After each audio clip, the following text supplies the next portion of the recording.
everyone, it's time to give a garden update. I've got nearly everything planted, but I just wanted to go through my garden bed. So I have these really cool trellises that my dad built for me a couple years ago. They are awesome. So let's just take a tour. So in this bed, I've got tomatoes, some herbs, some catnip growing. Let's go through them, and some onions and some green beans. So along the backs and the edges of my whole garden bed in this side, I've got 3 different varieties of onions growing.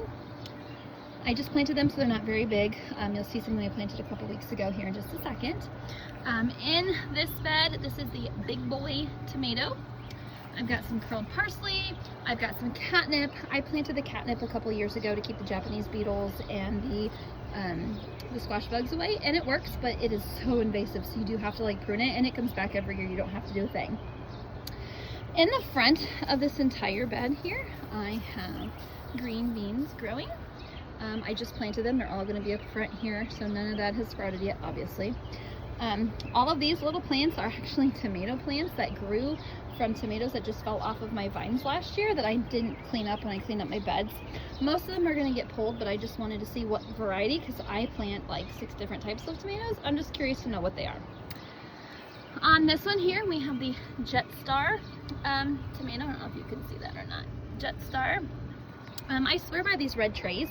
I've not used the circular ones. I've always used the square ones, but I kind of like these better. They fit my space. When I plant all of my tomatoes, I put a handful of crushed eggshells. I never, ever, ever throw away eggshells. They get dried out and they go in a Ziploc baggie in my garage, and then I crush them and then I use them in my garden. It provides calcium and it helps prevent blossom end rot on your tomatoes. It works wonderfully. And I swear by these red trays. It keeps the ground wet. It keeps the weeds away, and it really helps the plants. So I swear by these trays. Again, green beans planted all up front here.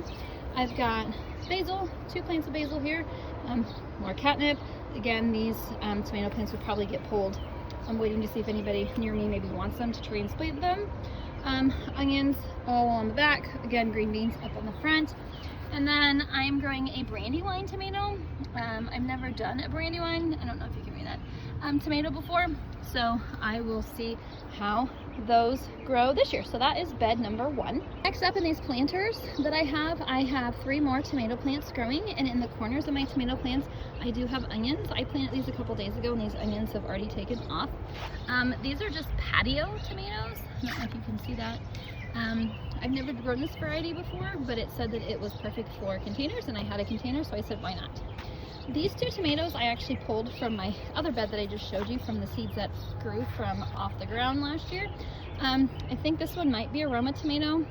I think this one might be a cherry tomato, but I am not sure. We'll find out in a couple weeks when I get tomatoes growing.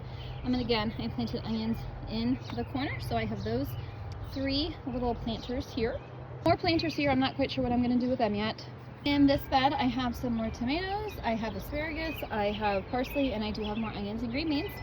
So this one's actually already growing a tomato. This is the Sweet Million tomato. I've never grown this variety before, so we're going to give it a whirl. I have onions planted in between the rows. I have green beans, bush beans on the front. We got some more parsley. I love fresh herbs during the summer. Over here, I have a big beef tomato. I grow these every year and they grow huge. Up here I have more green beans planted, and then over here I have asparagus. My asparagus roots, this is its 2nd year. They say you don't really get asparagus to eat until year 3.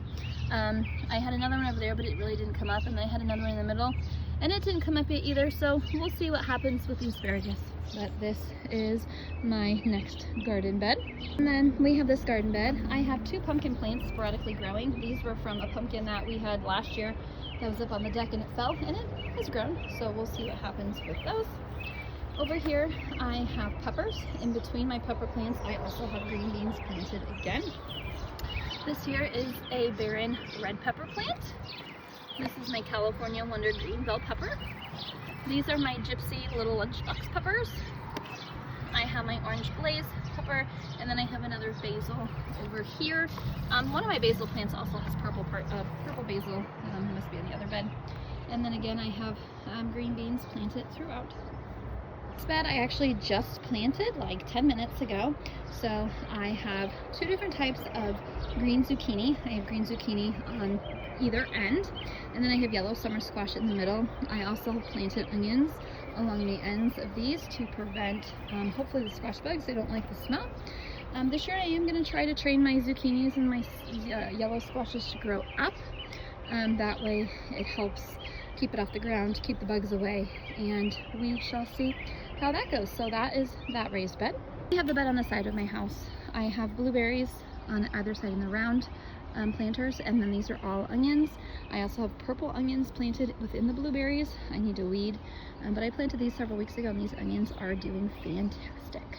I'm not sure what's going to go in my stair step planter yet. This is some kind of like green foliage that I planted like 5 years ago, and it just comes back every year.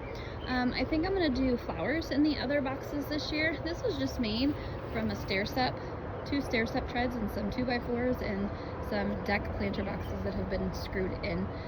This has been around a while. They are kind of gross and dirty, but it has been a wonder, and it does great for small spaces. But I think I'm going to put flowers in here, so stay tuned for that. And then this is my daughter's fairy garden.